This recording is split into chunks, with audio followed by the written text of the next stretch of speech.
everyone, Assalamu alaikum. I'm Muskan from Samina's Mehndi Art Channel. Well, आज मैं आपके लिए लेकर आई हूँ एक बहुत ही ज्यादा यूजफुल वीडियो जिसमें मैं आपको टेंस के बारे में बताऊंगी। टेंस क्या होता है, टेंस क्यों होता है। टेंस जो है वो काल को कहते हैं और काल यानी समय, समय टाइम, समय के प्रकार। टाइप ऑफ टेंस, समय के प्रकार। टेंस जो होते हैं वो इंग्लिश सीखने के लिए बहुत ही ज्यादा जरूरी होता है। टेंस जो होते हैं वो इंग्लिश की रीढ़ की हड्डी होते हैं। जो भी कोई इंग्लिश सीखना चाहता है, चाहे वो बच्चा हो चाहे वो बड़ा हो, जो भी कोई इंग्लिश सीखना चाहता है उसको टेंस क्लियर करना बहुत जरूरी होता है। अगर उन्होंने टेंस क्लियर कर लिया, जो भी इंग्लिश सीखना चाहता है वो टेंस क्लियर कर लिया, तो समझ लीजिए कि आधी इंग्लिश आपकी मुट्ठी में है। क्योंकि टेंस जो होता है वो इंग्लिश की रीढ़ की हड्डी होते हैं। टेंस काल, क्रिया। क्रिया का वह रूप है जो किसी कार्य या घटना के समय और उस कार्य या घटना की दशा को व्यक्त करता है। हमें टेंस से यह पता चलता है कि कोई कार्य या घटना का समय व दशा क्या है। वह कार्य या घटना वर्तमान का है, बीते हुए समय का है या आने वाले भविष्य का है। कार्य के समय के मुताबिक वर्ब के रूप में जो बदलाव होता है उसे टेंस कहते हैं। टेंस के 3 टाइप्स होते हैं। आप सबको ये तो मालूम ही होगा कि टेंस जो है वो समय को कहते हैं और समय जो होता है, टाइम जो होता है वो 3 प्रकार का होता है। एक आने वाला समय, एक गुजरा हुआ समय और एक जो समय इस टाइम चल रहा है। वर्तमान काल, भूतकाल और भविष्य काल। वर्तमान काल, जो समय इस टाइम चल रहा है उसे हम कहते हैं वर्तमान काल, प्रेजेंट टेंस। किसी कार्य के वर्तमान समय में होने या करने, हो रहा है, हो चुका है या हो गया है और एक लंबे समय से होता आ रहा है का बोध जो होता है उसे हम प्रेजेंट टेंस कहते हैं। प्रेजेंट टेंस के 4 टाइप होते हैं। पास्ट टेंस, भूतकाल, जो समय गुजर चुका है, जो समय बीत चुका है, बीता हुआ कल, उसे हम भूतकाल कहते हैं यानी पास्ट टेंस। भूतकाल, पास्ट टेंस। पास्ट टेंस जो होता है किसी कार्य के बीते हुए समय में होने या करने, हो रहा था, हो चुका था, हो गया था और एक लंबे समय से होता रहा था का बोध होता है, उसे पास्ट टेंस कहते हैं। पास्ट टेंस के भी 4 पार्ट होते हैं। फ्यूचर टेंस, भविष्य काल, जिसे हम कहते हैं फ्यूचर टेंस।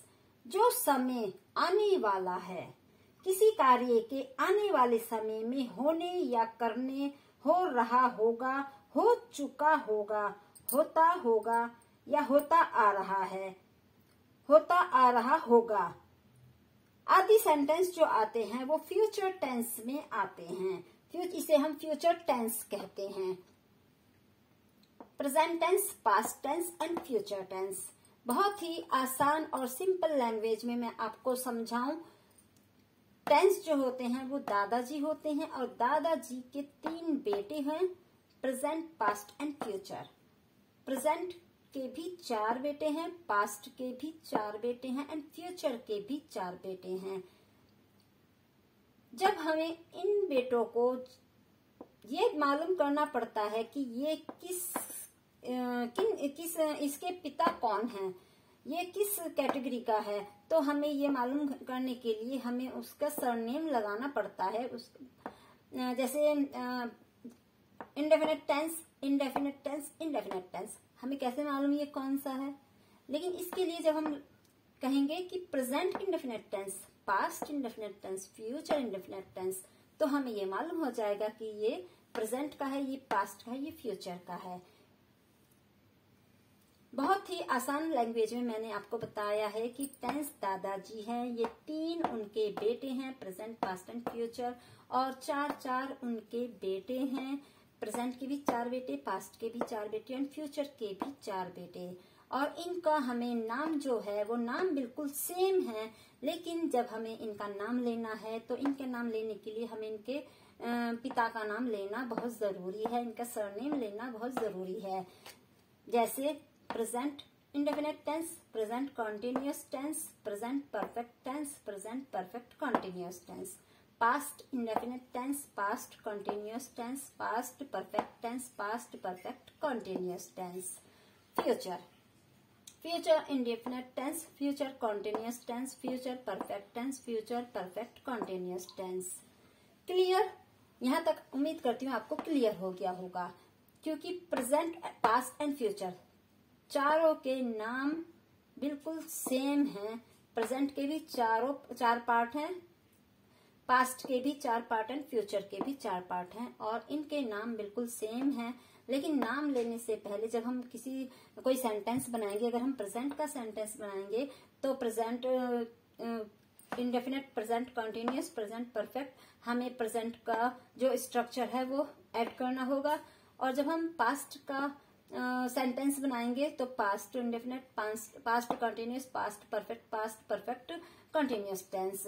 एंड फ्यूचर का सेंटेंस बनाएंगे तो future indefinite tense, future continuous tense, future perfect tense, future perfect continuous tense. ऐसे हम फ्यूचर के सेंटेंस बनाएंगे, उससे हमें मालूम हो जाएगा ये सेंटेंस जो हैं ये फ्यूचर के हैं। वो स्ट्रक्चर के जरिए मैं आपको आगे समझाऊंगी। आइए सबसे पहले मैं आपको बताती हूँ प्रेजेंट टेंस। प्रेजेंट टेंस क्या होता है? प्रेजेंट टेंस, प्रेजेंट टेंस किसी कार्य के वर्तमान समय में होने या करने, हो रहा है, हो चुका है या हो गया है और एक लंबे समय से होता आ रहा है का बोध होता है, उसे हम प्रेजेंट टेंस कहते हैं। प्रेजेंट टेंस की जो पहचान होती है वो होती है, हैं, हो, हूं। प्रेजेंट टेंस की पहचान होती है, हैं, हो, हूं। प्रेजेंट टेंस के 4 पार्ट होते हैं। Present indefinite tense, present continuous tense, present perfect tense, present perfect continuous tense. सबसे पहले मैं आपको प्रेजेंट इंडेफिनिट टेंस के बारे में बताती हूँ। Present indefinite tense, present indefinite tense जिसे हम सिंपल इंडेफिनिट टेंस भी कहते हैं। इंडेफिनिट का मतलब जो होता है वो तो आपको भी अंदाजा होता होगा कि इनडेफिनिट, डेफिनिट का मतलब होता है पक्का, निश्चित, और इनडेफिनिट का मतलब होता है अनिश्चित। इंडेफिनिट का मतलब क्या होता है? जिसकी हमें सीमा नहीं पता, यानी असीमित, यानी हमें पता नहीं है कि वो चीज कितने समय तक के लिए होगी। पहला एक्शन या वर्क है वो है सिंपल इंडेफिनिट टेंस, यानी ऐसा एक्शन जो हो तो रहा है पर कब से हो रहा है, कब तक हो रहा है, ये हमें नहीं पता। इंडेफिनिट का मतलब बोल सकते हैं we have no idea about the duration or the length of the time। हमें समय की पूरी सीमा का कोई अंदाजा नहीं होता, जिसे इंडेफिनिट टेंस कहते हैं। इंडेफिनिट टेंस की जो पहचान होती है, पहचान ता है, ती है, ते है, ती हूं, ता हूं, ते हो। प्रेजेंट इंडेफिनिट टेंस की पहचान जिस सेंटेंस में हमें लास्ट में ता है, ती है, ते है, ती हूं, ता हूं, ते हो आदि आता है, तो उसको हम देखकर ही समझ जाते हैं कि ये प्रेजेंट इंडेफिनिट टेंस या सिंपल इंडेफिनिट टेंस का सेंटेंस है। प्रेजेंट इंडेफिनिट टेंस का अफर्मेटिव सेंटेंस स्ट्रक्चर देखिए आप इसका। सब्जेक्ट वर्ब प्लस वर्ब की first form, subject plus verb की first form plus object. Subject plus verb की फर्स्ट फॉर्म को V1 भी बोल सकते हैं, प्लस ऑब्जेक्ट।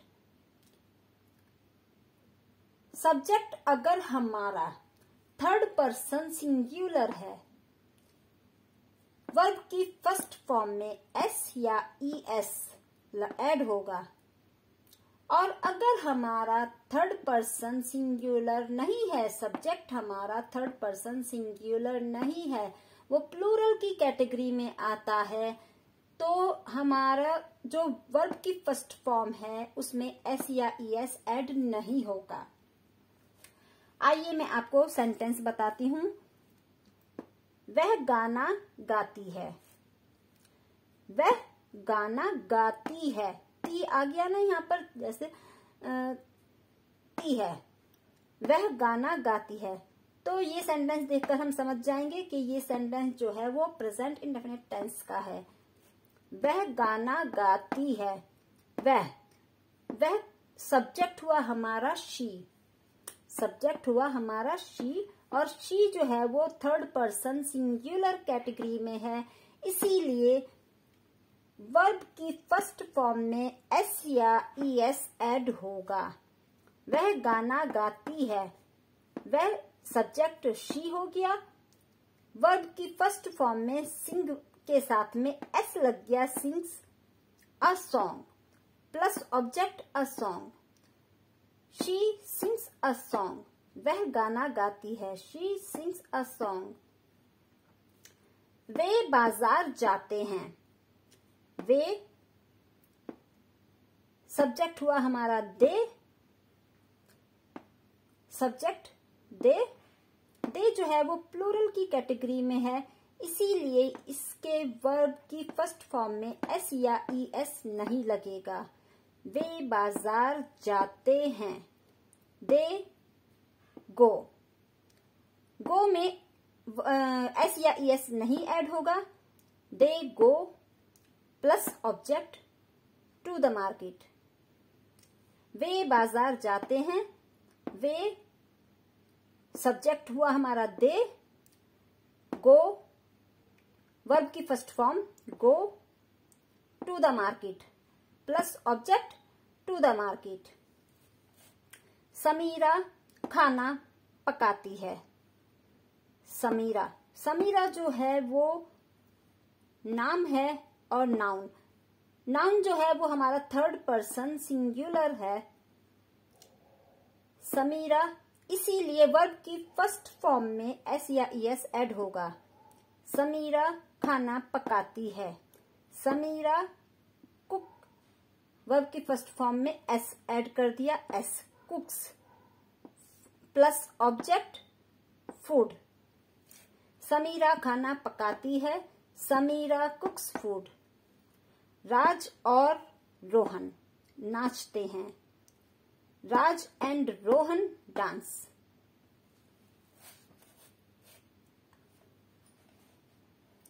अब देखिए हमारा अफर्मेटिव सेंटेंस का स्ट्रक्चर, और इसके माध्यम से हमने कुछ सेंटेंस बनाए हैं।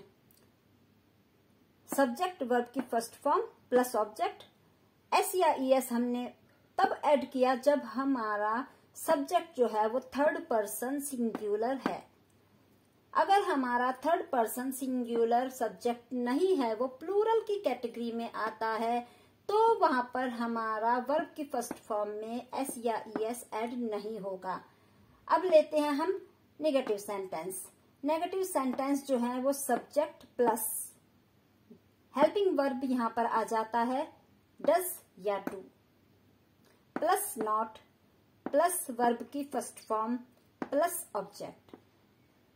सब्जेक्ट प्लस डज या डू, हेल्पिंग वर्ब जो है वो डज आएगा या डू आएगा, प्लस नॉट प्लस वर्ब की फर्स्ट फॉर्म प्लस ऑब्जेक्ट। वह गाना गाती है, इसका हमारा सेंटेंस हम क्या बनाते हैं, वह गाना नहीं गाती है। नेगेटिव सेंटेंस में वह गाना नहीं गाती है।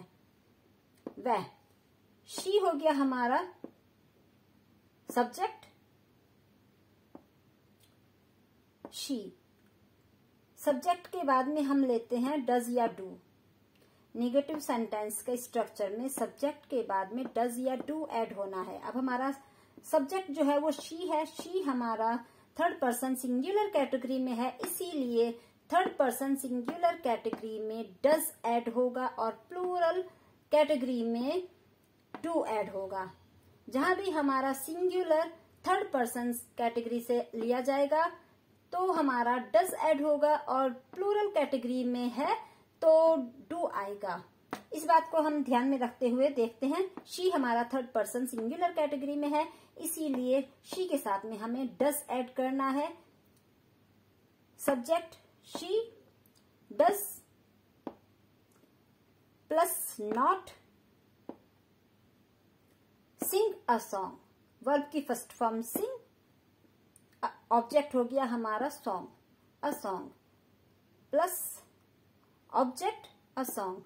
She does not sing a song, वह गाना नहीं गाती है, वह गाना नहीं गाती है। She does not sing a song, वह गाना गाती है। She sings a song, verb की फर्स्ट फॉर्म में एस ऐड हो गया, लेकिन जब हमने वह गाना नहीं गाती है बनाया सेंटेंस तो हमारा जो सिंग के साथ में जो एस ऐड है वो हट गया यहाँ से, क्योंकि वो एस हमारा डज में आ चुका है। She does not sing a song. अब हम सेंटेंस बनाते हैं इंटेरोगेटिव सेंटेंस। इंटेरोगेटिव सेंटेंस में WH फैमिली का ऐड तब होगा अगर हमारा क्वेश्चन होगा जिसका आंसर हम हाँ या ना में दे सकते हैं, तो WH फैमिली ऐड नहीं होगा। और अगर हमारा सवाल ऐसा है जिसमें हम हाँ या ना में जवाब नहीं दे सकते हैं, हमें सवाल का जवाब आंसर जो देना पड़ेगा वो पूरा देना पड़ेगा, तो वहां पर हमें WH फैमिली यूज करनी पड़ती है। WH फैमिली प्लस डज या do plus subject plus verb की first form plus object and question mark. Interrogative sentence बनाने के लिए WH फैमिली प्लस डज या do plus subject plus verb की first form plus object and question mark. ध्यान रखना, अगर हमारा सवाल ऐसा है जिसका हम आंसर हाँ या ना में दे सकते हैं, तो हमारा जो इंटेरोगेटिव सेंटेंस है वो डज से स्टार्ट होगा, वो WH फैमिली से नहीं होगा। अब देखिए, क्या वह गाना गाती है? इसका आंसर हम यस में दे सकते हैं, यस। क्या वह गाना गाती है? तो यहाँ पर जो हमारा सेंटेंस है वो डज से स्टार्ट होगा, क्योंकि शी जो है वो थर्ड पर्सन सिंगुलर कैटेगरी में है और शी जब हमारा सब्जेक्ट है तो हमारा यहाँ पर डज आ जाएगा, डू नहीं आएगा। डू जो आता है वो प्लूरल कैटेगरी में आता है और डज से स्टार्ट करेंगे हम, डज, फिर हमारा subject she, does she, verb की first form sing plus object a song question mark. Does she sing a song question mark. क्या वह गाना गाती है? Does she sing a song question mark. क्या वह गाना नहीं गाती है? Negative interrogative sentence. Negative interrogative sentence में डज या डू, WH फैमिली हमारा तभी आएगा जब हम हाँ या ना में जवाब नहीं दे सकते। डज या do plus subject plus not plus verb की first form plus object and question mark. अब देखिए, क्या वह गाना नहीं गाती है? क्या, सबसे पहले हमारा डज आ गया, सब्जेक्ट शी सब्जेक्ट के बाद में प्लस नॉट, वर्ब की first form sing plus object a song. क्या वह गाना नहीं गाती है? Does she sing a song. क्या वह गाना गाती है? Does she not sing a song. क्या वह गाना नहीं गाती है? ध्यान रखना, अफर्मेटिव सेंटेंस में सब्जेक्ट अगर हमारा थर्ड पर्सन सिंगुलर है, वहां पर हमारा वर्ब की फर्स्ट फॉर्म में एस या ईएस ऐड हो जाता है। और अगर हमारा थर्ड पर्सन सिंगुलर नहीं है, प्लूरल कैटेगरी से है, तो हमें एस या ईएस नहीं लगाना है। सब्जेक्ट अगर प्लूरल कैटेगरी से है तो वर्ब की फर्स्ट फॉर्म ही आएगी, उसमें एस या ईएस ऐड नहीं होना है। ध्यान रखना इस बात को, ये बहुत ही इम्पोर्टेंट बात है, बहुत ध्यान रखने वाली बात है। जहां पर हमारा एस या ईएस थर्ड पर्सन सिंगुलर में ऐड होता है। और नेगेटिव सेंटेंस जो होते हैं इनमें हमारा हेल्पिंग वर्ब आ जाता है। हेल्पिंग वर्ब जो है वो डज या do. Singular category, third person singular category के लिए डज एंड प्लूरल कैटेगरी के लिए डू। ये भी बहुत ध्यान रखने वाली बात है। अगर हमारा सब्जेक्ट जो है वो सिंगुलर थर्ड पर्सन है तो हमें डज लगाना है, और अगर प्लूरल है, वो चाहे सिंगुलर है, आई है, आई, वी, यू, दे, ये सब प्लूरल कैटेगरी में आते हैं। सिंगुलर आई हो या वी हो, इसमें सब प्लूरल कैटेगरी में है। सेकंड पर्सन यू, ये भी प्लूरल कैटेगरी में है, इसीलिए इन सब में आई, वी, यू, दे सब में डू ऐड होता है। और he, she, it, name, noun, singular noun और सिंगुलर प्रोनाउन सब में डज ऐड होता है। इस बात को आप बहुत अच्छे से ध्यान रखना। उम्मीद करती हूँ आपको हमारी वीडियो पसंद आई होगी। पसंद आई तो प्लीज लाइक कीजिए, शेयर कीजिए, सब्सक्राइब कीजिए। सब्सक्राइब के बराबर में बेल आइकन अंदर से प्रेस कीजिए ताकि हमारी नेक्स्ट वीडियो जो यूट्यूब पर अपलोड की जाएगी उसकी नोटिफिकेशन आपको मिलती रहे। मिलते हैं नेक्स्ट वीडियो में प्रेजेंट कंटिन्यूअस टेंस इंशाल्लाह नेक्स्ट वीडियो में। दुआ में याद रखना। अल्लाह हाफिज।